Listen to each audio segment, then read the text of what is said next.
മാതൃഭൂമിയിലെ Rahul Gandhi ഫാനായ അവതാരിക channel ചർച്ചയിലിരുന്ന് doctor പ്രേംകുമാറിനോട് അദ്ദേഹത്തെ ഇടത് നിരീക്ഷകൻ എന്ന നിലയിൽ അതിഥിയായി വിളിക്കുന്നു.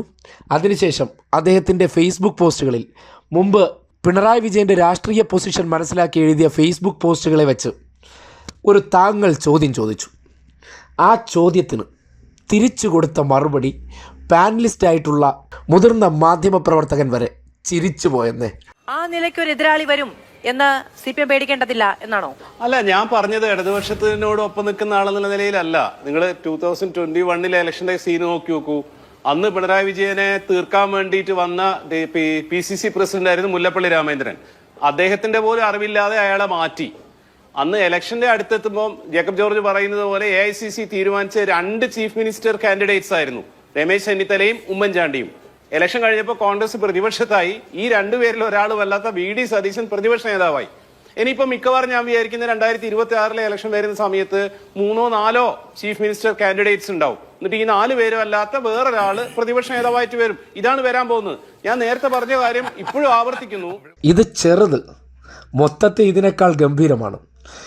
ചാനൽ ചർച്ചകളിൽ കോൺഗ്രസിൻ്റെ കൊട്ടേഷനുകൾ യഥേഷ്ടം മാപ്രകൾ ഏറ്റെടുത്തിട്ടുണ്ട്. അതിന് പല കാരണങ്ങളുണ്ട്. മാധ്യമ സ്ഥാപനങ്ങൾക്കുള്ളിലെ വലതുപക്ഷക്കാർ, പണ്ട് SFI ഉണ്ടായിരുന്ന കോളേജിൽ ഉണ്ടായിരുന്ന ചില മാധ്യമപ്രവർത്തകർ SFIക്കാർ എന്നുള്ള നിലയ്ക്ക് അവരെ ചില പ്രത്യേക അവതാരങ്ങളാക്കിയിട്ടുണ്ട്.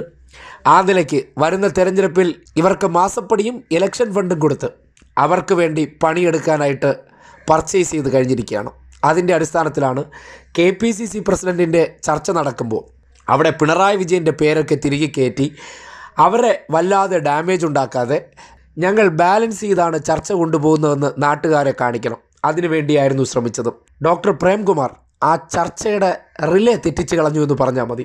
അദ്ദേഹം പറഞ്ഞ വാചകങ്ങളെല്ലാം നിഷ്പക്ഷയാണെന്ന് പലപ്പോഴും തോന്നിക്കുമെങ്കിലും 916 കോൺഗ്രസ്സുകാരിയായിട്ടുള്ള ഒന്നാന്തര രാഹുൽ ഗാന്ധിയുടെ ആരാധികയായിട്ടുള്ള കോൺഗ്രസ് മാപ്പറാച്ചിയുടെ ചോദ്യങ്ങൾ ചുരുട്ടിക്കൂട്ടിയെടുത്ത് ആ മുമ്പിലിരിക്കുന്ന വേസ്റ്റ് ബിന്നിലോട്ട് തന്നെ എറിഞ്ഞു കൊടുക്കുന്നതായിരുന്നു മറുപടികളെല്ലാം. ശ്രീ പ്രേംകുമാർ, ഈ അങ്ങ് കഴിഞ്ഞ ദിവസങ്ങളിലൊക്കെ പലതരം പോസ്റ്റുകളിലായി ഫേസ്ബുക്കിൽ കുറിച്ച ഒരു കാര്യമാണ് പിണറായി വിജയന് ഭാഗ്യമില്ല, തനിക്കൊപ്പം നിൽക്കാൻ കഴിയുന്ന രാഷ്ട്രീയ എതിരാളികളെ കിട്ടാൻ ഭാഗ്യം ചെയ്തിട്ടില്ല കേരളത്തിന് മുഖ്യമന്ത്രി എന്നൊക്കെ. അങ്ങേക്ക് ഞാൻ ആവർത്തിച്ച് പറയാണ്, ഇടത് സഹയാത്രികൻ എന്ന നിലയ്ക്ക് അങ്ങേക്ക് അത്തരം രാഷ്ട്രീയ നിരീക്ഷണങ്ങൾ നടത്താനുള്ള എല്ലാ ഗ്രൗണ്ടും ഉണ്ട് താനും. ഇതിപ്പോ പിണറായി വിജയന് ഒപ്പം നിൽക്കാൻ കഴിയുന്ന മൂന്നാം മുഴുവും എന്ന് ഏറെക്കുറെ ഉറപ്പിച്ച, അതായത് മൂന്നാം മുഴുവും മുഖ്യമന്ത്രി സ്ഥാനാർത്ഥിയായി മത്സരിക്കാൻ കഴിയുന്ന എന്ന നിലയ്ക്ക് ഏറെക്കുറെയൊക്കെ ഇളവുകളും ഒക്കെ കിട്ടിയിരിക്കുന്ന സമയത്ത് ആ നിലയ്ക്ക് ഒരു എതിരാളി വരും എന്ന് CPM പേടിക്കേണ്ടതില്ല എന്നാണോ? അല്ല, ഞാൻ പറഞ്ഞത് ഇടതുപക്ഷത്തിനോട് ഒപ്പം നിൽക്കുന്ന ആളെന്നുള്ള നിലയിലല്ല. നിങ്ങൾ 2021 ഇലക്ഷന്റെ സീൻ നോക്കി നോക്കൂ. അന്ന് പിണറായി വിജയനെ തീർക്കാൻ വേണ്ടിയിട്ട് വന്ന PCC പ്രസിഡന്റ് ആയിരുന്നു മുല്ലപ്പള്ളി രാമചന്ദ്രൻ. അദ്ദേഹത്തിന്റെ പോലും അറിവില്ലാതെ അയാളെ മാറ്റി. അന്ന് ഇലക്ഷന്റെ അടുത്തെത്തുമ്പോൾ ജേക്കബ് ജോർജ് പറയുന്നത് പോലെ AICC തീരുമാനിച്ച 2 ചീഫ് മിനിസ്റ്റർ കാൻഡിഡേറ്റ്സ് ആയിരുന്നു, രമേശ് ചെന്നിത്തലയും ഉമ്മൻചാണ്ടിയും. ഇലക്ഷൻ കഴിഞ്ഞപ്പോൾ കോൺഗ്രസ് പ്രതിപക്ഷത്തായി. ഈ 2 പേരിൽ ഒരാൾ വല്ലാത്ത VD സതീശൻ പ്രതിപക്ഷ നേതാവായി. ഇനിയിപ്പോ മിക്കവാറും ഞാൻ വിചാരിക്കുന്ന 2026 ഇലക്ഷൻ വരുന്ന സമയത്ത് 3-4 ചീഫ് മിനിസ്റ്റർ കാൻഡിഡേറ്റ്സ് ഉണ്ടാവും. എന്നിട്ട് ഈ 4 പേരും അല്ലാത്ത വേറൊരാള് പ്രതിപക്ഷ നേതാവായിട്ട് വരും. ഇതാണ് വരാൻ പോകുന്നത്. ഞാൻ നേരത്തെ പറഞ്ഞ കാര്യം ഇപ്പോഴും ആവർത്തിക്കുന്നു. ഒരാൾക്ക് എല്ലാ ഭാഗ്യവും കൊടുക്കൂല. അതിൽ പിണറായി വിജയന് കിട്ടാത്തൊരു ഭാഗ്യമാണ് തനിക്ക് പോകുന്ന ഒരു പ്രതിപക്ഷ നേതാവിനെ അല്ലെ കോൺഗ്രസ് നേതാവിനെ കിട്ടുക എന്നുള്ളത്. പിണറായി വിജയൻ അടിച്ച് പൊടിച്ച് തൂഫാൻ അടിക്കുമെന്ന് പറഞ്ഞിട്ടായിരുന്നു K.സുധാകരൻ വന്നത്. ഇപ്പൊ K.സുധാകരനെ എങ്ങനെയെങ്കിലും ഒന്ന് ഒഴിവാക്കണം, എങ്ങനെയാണ് ഒഴിവാക്കേണ്ടതെന്ന് അറിയാതെ പെട്ടുഴലുകയാണ്. മാത്രമല്ല മാധു, ഈ ചർച്ചയിൽ ഇരിക്കുമ്പോൾ ഞാനിങ്ങനെ എന്റെ ഇരുത്തത്തിന്റെ കാര്യം ഞാൻ ആലോചിക്കുകയാണ്. അതായത് LDF ഗവൺമെന്റിന് 8.5 വർഷം കഴിഞ്ഞ സമയത്ത് ഇപ്പൊ നടക്കേണ്ട ചർച്ച സത്യത്തില് പ്രതിപക്ഷം അതിരൂക്ഷമായ കാര്യങ്ങൾ, ഫാക്ട്സും ഫിഗേഴ്സും ഒക്കെ പൊക്കിക്കൊണ്ടുവന്നിട്ട് ഗവൺമെന്റിനെ പ്രതിരോധത്തിലാക്കുമ്പോൾ അതിനെ പറ്റുന്ന രീതിയിൽ ഡിഫെൻഡ് ചെയ്യാന്നുള്ളതാണ് രാഷ്ട്രീയമായിട്ട് എന്റെ ഒക്കെ ഒരു പൊസിഷൻ വെച്ച് ചെയ്യേണ്ടത്. പക്ഷെ ഞാൻ അതല്ലല്ലോ ചെയ്യുന്നത്. ഞാൻ കൂളായിട്ടിരിക്കുകയും കോൺഗ്രസിന്റെ അകത്ത് അടിയെ പറ്റി നിങ്ങൾ ഇങ്ങനെ ചോദിച്ചുകൊണ്ടിരിക്കുകയാണ് ചെയ്യുന്നത്. കഴിഞ്ഞ ദിവസം നടന്നിരുന്ന ചർച്ച കുഞ്ഞാലിക്കുട്ടി മുഖ്യമന്ത്രിയാവുന്നതിനെ പറ്റിയായിരുന്നു. ഞാൻ അന്നും പറഞ്ഞിരുന്നു, കുഞ്ഞാലിക്കുട്ടിയും അല്ലെങ്കിൽ ജേക്കബ് ജോർജും സണ്ണിക്കുട്ടി എബ്രഹാമും ഞാനൊക്കെ മുഖ്യമന്ത്രിയാകാൻ യോഗ്യന്മാർ തന്നെയാണ്, കുഴപ്പമൊന്നുമില്ല. പക്ഷെ എന്താ പ്രശ്നം എന്നറിയോ? ഇന്ത്യൻ ഭരണഘടന എന്ന് പറഞ്ഞൊരു സാധനം ഉണ്ട്. ഇവിടെ ഇലക്ഷൻ നടക്കണം. അതിൽ കേരളത്തിൽ 71-ൽ കൂടുതൽ സീറ്റ് കിട്ടുന്ന പാർട്ടിയാണ് തീരുമാനിക്കേണ്ടത് ആര് മുഖ്യമന്ത്രിയാവും എന്നുള്ളത്. ഈ കഴിഞ്ഞ 8.5 വർഷം കൊണ്ട് കേരളത്തിലെ പ്രതിപക്ഷത്തെ നയിക്കുന്നത് മാധ്യമങ്ങളാണെന്നാണ് ഞാൻ വിശ്വസിക്കുന്നത്. കേരളത്തിലെ പ്രതിപക്ഷവും മാധ്യമങ്ങളും BJP എല്ലാം കൂടി സകല ബഹളങ്ങളും ആരോപണങ്ങളും ഉണ്ടാക്കിയിട്ടും ഈ കഴിഞ്ഞ 8.5 വർഷം കൊണ്ട് കേരളത്തിലെ ചരിത്രത്തിൽ ഉണ്ടായിട്ടില്ലാത്ത നേട്ടങ്ങൾ സകല മേഖലകളിൽ ഉണ്ടാവുകയും ആളുകൾ അത് മനസ്സിലാക്കുക, അംഗീകരിക്കുകയും അതിന്റെ അടുത്ത സ്റ്റെപ്പിലേക്ക് മൂവ് ചെയ്തുകൊണ്ടിരിക്കുകയും ചെയ്യാണ്. ആ സമയത്ത് ഇവരുടെ ഇടയിൽ അടിയോടടിയാണ്. BJP പ്രസിഡന്റിനെ കണ്ടുപിടിക്കാൻ വേണ്ടി എത്രയോ കാലമായി ചർച്ചകൾ നടക്കുന്നു. അതുകൊണ്ട് ഒരിക്കൽ കൂടി ഞാൻ പറയാണ്, പിണറായി വിജയന് തനിക്ക് പോകുന്ന ശത്രുക്കളെ, പ്രതിയോഗികളെ പ്രതിപക്ഷത്ത് കിട്ടാനുള്ള ഭാഗ്യം കേരളത്തിൽ ഉണ്ടായിട്ടില്ല.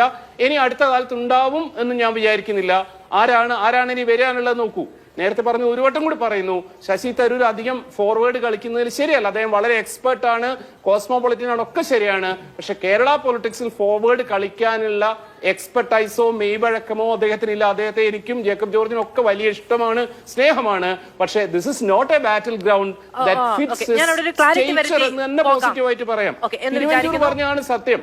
ഒരു ക്ലാരിറ്റി വരുത്തി പോകാൻ തെരഞ്ഞെടുപ്പിൽ പാർട്ടിയെ നയിക്കാൻ എന്ന നിലയ്ക്കാണ് പിണറായി വിജയന് ഇളവ് കിട്ടുന്നത്, അദ്ദേഹത്തിന്റെ പ്രായപരിധിയിലടക്കം. ഈ പ്രായാധിക്യം മൂലമുള്ള പ്രശ്നങ്ങളും ആരോഗ്യ പ്രശ്നങ്ങളും കൊണ്ട് പ്രതിപക്ഷ നേതാവുമായി ബന്ധപ്പെട്ട ചർച്ചകളല്ല ഇപ്പോൾ നടക്കുന്നത്. KPCC അധ്യക്ഷന്റെ മാറ്റവുമായി ബന്ധപ്പെട്ട്, അതായത് ഒരിടത്ത് നയിക്കാൻ വേണ്ടി പ്രായത്തിൽ ഇളവ് കൊടുക്കുന്നു, മറ്റൊരിടത്ത് ഈ പറയുന്ന പ്രായാധിക്യത്തിന്റെ പേരിൽ മാറ്റണമെന്ന ആവശ്യം പാർട്ടിക്കുള്ളിൽ നിന്ന് തന്നെ ഉണ്ടാവുകയും അത് നടക്കാതെ പോവുകയും ചെയ്യുന്നു എന്ന് പറയുന്ന ഒരു നേതൃപ്രതിസന്ധിയും ആണ് ഞാൻ തുലനം ചെയ്തത്. അവിടെ പ്രതിപക്ഷ നേതാവ് VD സതീശനായിരുന്നില്ല താരതമ്യം എന്ന കാര്യം. അവതാരകന്മാരുടെ തേഞ്ഞൊട്ടൽ കാലമാണ്. ഇങ്ങനെയും തേഞ്ഞൊട്ടും. പണ്ടത്തെ കാലഘട്ടത്തിൽ പഞ്ച് ഡയലോഗ് അടിച്ച് ഹീറോ ആകാൻ ശ്രമിക്കുന്ന അവതാരകരെ ഇപ്പോൾ അറഞ്ചം പുറഞ്ചം തേച്ച് ഭിത്തിയിൽ ഒട്ടിച്ചിട്ട് പോകാറാണ് പതിവ്. അതുതന്നെയാണ് മാതൃഭൂമി സ്റ്റുഡിയോയിലെ ചർച്ചയിലും ഇന്നലെ കാണാനായത്. മാധു ജഡ്ജിയെ ചുവരിൽ പതിപ്പിച്ച് വെച്ചതിന് ശേഷമാണ് ആ ചർച്ചയിൽ നിന്ന് ഡോക്ടർ പ്രേംകുമാർ മടങ്ങിയതും. എന്തായാലും പഴയതുപോലെ അവതാരകരുടെ മഷി വേണ്ടത്ര അങ്ങോട്ട് പിടിക്കണില്ല. കമ്മട്ടം കളവ് പോയെന്ന് വേണം ഇപ്പോൾ മനസ്സിലാക്കാൻ.